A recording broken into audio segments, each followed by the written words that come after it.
इतिहास के आधार पर किसी भी देश के भूत, वर्तमान और भविष्य की धारणा तैयार होती है, लेकिन भारत का इतिहास सनातन संस्कृत विरोधी मानसिकता से लिखा गया है, जिसमें अपनी ही गौरवशाली विरासत को कलंकित करने की साजिश हुई है। नमस्ते दोस्तों, मैं अरविंद अपने YouTube चैनल त्रिशूल की इस नई वीडियो में आप सभी का स्वागत करता हूं। और आगे बढ़ने से पहले मैं आप लोगों से निवेदन करता हूं, यदि अभी तक आप लोग हमारे चैनल को सब्सक्राइब नहीं किए हैं तो कृपया सब्सक्राइब कर दीजिए और साथ ही साथ बेल आइकन को भी दबा दीजिए, जिससे जब भी मैं कोई नया वीडियो अपलोड करूँ तो उसका नोटिफिकेशन आप लोगों तक पहुँचे। भारतीय इतिहास लेखन के दौरान अपने गौरवशाली अतीत को नीचा दिखाने और विदेशी आक्रांताओं के महिमा मंडन की कोशिश हुई है। 175 साल पहले बोए गए साजिश के बीज को आज़ादी के बाद भी कैसे खाद पानी दिया गया, उसका खुलासा करना आज वक्त की मांग बन चुकी है। हिंदुस्तान की प्राचीन परंपराएं, संस्कृत, रहन सहन, ज्ञान, विज्ञान सब कुछ अद्भुत रहा है। प्राचीन काल से ही विदेशी यात्री आर्यावर्त भूमि पर आते रहे और यहाँ की संस्कृति देखकर चमत्कृत हुए बिना खुद को रोक नहीं सके। लेकिन अफसोस यह है कि ब्रिटिश हुकूमत ने हिंदुस्तान पर निष्कंटक राज करने के लिए सबसे ज़्यादा यहाँ के इतिहास को कलंकित करने की कोशिश की। इतिहास लेखन की साजिश के जरिए हिंदुस्तान की ऐसी तस्वीर पेश की गई मानो ये देश सपेरों, तंत्र मंत्र और जाहिलों का देश रहा हो। हैरानी तो यह है कि आज़ादी के बाद भी अंग्रेजों के बोए साजिश के बीच को खाद पानी दिया गया। कैसे खेला गया ये खेल, अगर आप इस सिलसिलेवार तरीके से जानेंगे तो आपको उन इतिहासकारों से घृणा हो जाएगी जो 60 और 70 के दशक के बाद सबसे विश्वसनीय बनाकर हमारे बीच परोसे जाते हैं। ऐतिहासिक तथ्यों के आईने में पुख्ता प्रमाणों के साथ उसी साजिश की कलई खोलने जा रहे हैं। साल 1833 में ब्रिटेन में भारत सरकार अधिनियम पारित हुआ। इसके तहत बंगाल के गवर्नर जनरल के पद को बदलकर भारत का गवर्नर जनरल कर दिया गया। लॉर्ड विलियम बेंटिक भारत के पहले गवर्नर जनरल बने और उसके गवर्नर जनरल बनने के बाद गवर्नर काउंसिल का विस्तार किया गया। पहले इसमें 3 सदस्य हुआ करते थे, जिसे बढ़ाकर 4 कर दिया गया। 1834 में चौथे सदस्य के रूप में लॉर्ड मकाले को जोड़ा गया। मकाले को गवर्नर काउंसिल में लॉ मेंबर का पद दिया गया। लॉर्ड मकाले हिंदुस्तानियों को काफ़ी हेय दृष्टि से देखता था, लेकिन उसे पता था कि जब तक हिंदुस्तानियों को इनके प्राचीन गौरव से काटा नहीं जाएगा तब तक हिंदुस्तान पर निर्बाध राज करना मुश्किल है। इसके लिए जरूरी था हिंदुस्तान की ज्ञान विज्ञान आधारित शिक्षा व्यवस्था पर चोट करना। मैकाले ने यही किया। 1834 में मेंबर लॉ बनने के बाद करीब 1 साल बाद 1835 में मैकाले ने अपनी साजिश को अमली जामा पहनाने के लिए हिंदुस्तान में नई शिक्षा नीति तैयार की, जिसे तब के British governor general William Bentinck ने लागू भी कर दिया। मैकाले की शिक्षा नीति के मूल में भारतीय वेद पुराण, शास्त्र, उपनिषद, चिकित्सा विज्ञान को खारिज कर अंग्रेजी और मिशनरी शिक्षा व्यवस्था लागू करना था। मैकाले की शिक्षा नीति का असली मकसद उसके द्वारा 12 अक्टूबर 1836 को अपने पिता को लिखे गए खत से पता चल सकता है, जिसमें मैकाले ने लिखा है कि मेरे प्रिय पिताजी, हिंदुस्तान में हमारे अंग्रेजी स्कूल काफ़ी बेहतरीन तरीके से फल फूल रहे हैं। हिंदुओं पर इस शिक्षा नीति का अद्भुत असर पड़ रहा है। कोई भी हिंदू जो अंग्रेजी शिक्षा ग्रहण कर रहा है वो अपने धर्म के प्रति सच्ची निष्ठा नहीं रख पाएगा।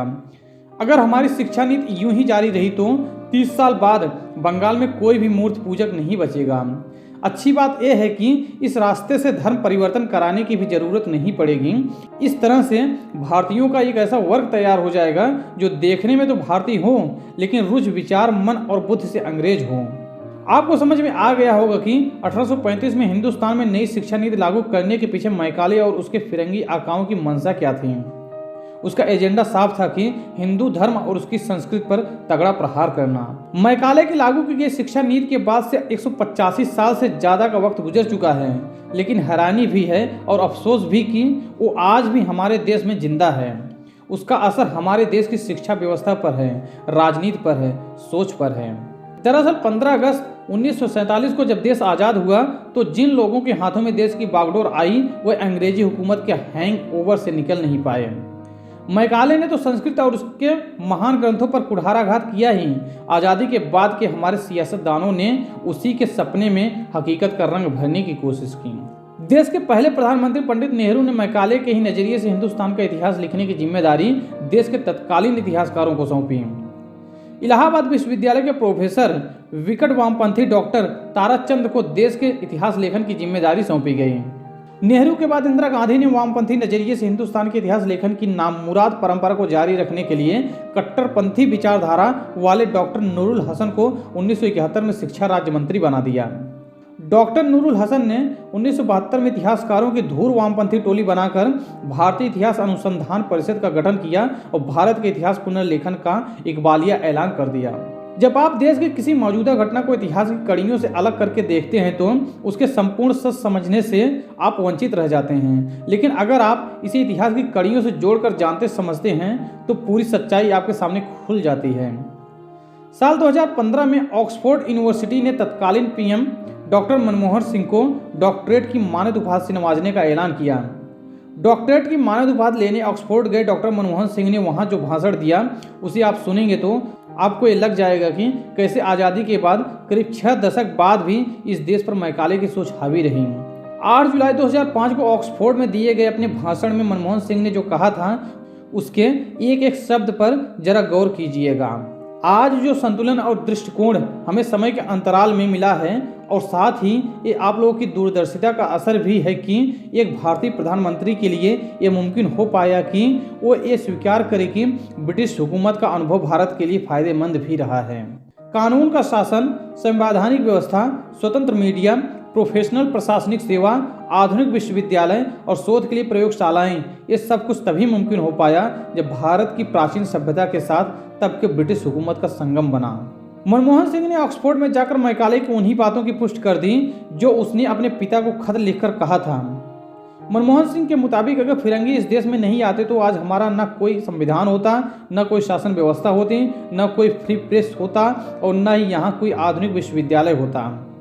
अगर ये बात सच है तो तक्षशिला विश्वविद्यालय के बारे में क्या कहा जाएगा, जो पुख्ता प्रमाणों के आधार पर धरती का सबसे पहला विश्वविद्यालय माना गया है और जो आज से करीब 2700 साल पहले स्थापित हुआ था। आचार्य सुश्रुत के बारे में क्या कहा जाए, जिन्होंने 2600 साल पहले 300 तरह के ऑपरेशन प्रक्रियाओं की खोज की थी। लिच्छवी गणराज्य के बारे में क्या कहा जाएगा, जो दुनिया का पहला गणतंत्र माना जाता है।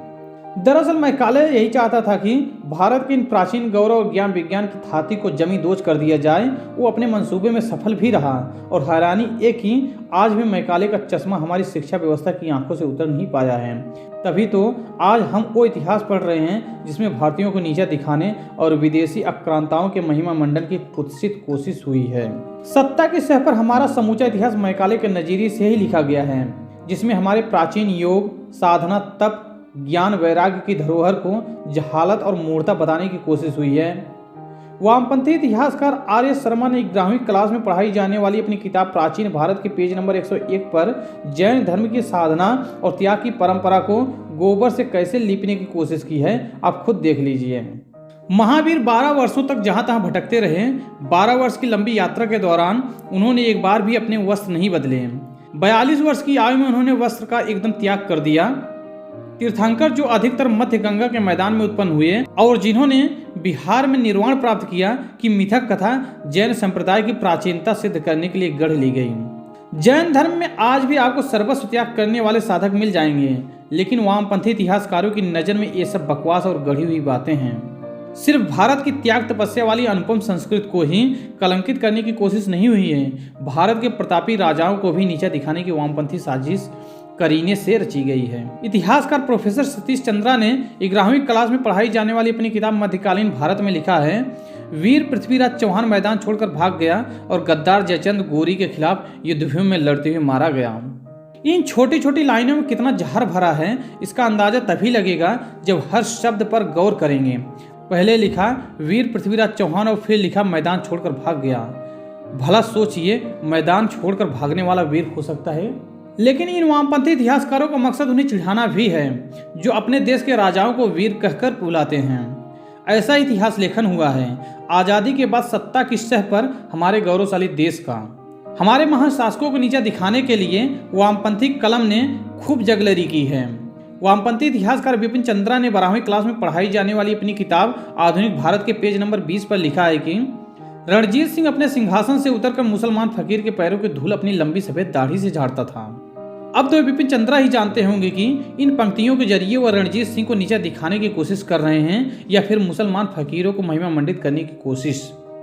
कुल मिलाकर हम अपने देश का जो भी इतिहास पढ़ रहे हैं वो तथ्यात्मक नहीं, मिलावटी है। और इसमें मिलावट भी इस तरह से की गई है कि मूल तत्व की गुणवत्ता पूरी तरह खत्म हो जाए और मिलाया गया जहर ही लोगों के दिमाग में चढ़े। अफसोस ये है कि इन वामपंथी इतिहासकारों को तथ्य के आधार पर आप चुनौती देने की कोशिश करेंगे तो आपको संघी सोच वाला, दकियानूसी और पुरातन पंथी कहकर खारिज कर देंगे। तो दोस्तों, आज के वीडियो में बस इतना ही। अगर आपको हमारा यह वीडियो पसंद आया कृपया लाइक कीजिए और ज़्यादा से ज़्यादा शेयर कीजिए। धन्यवाद।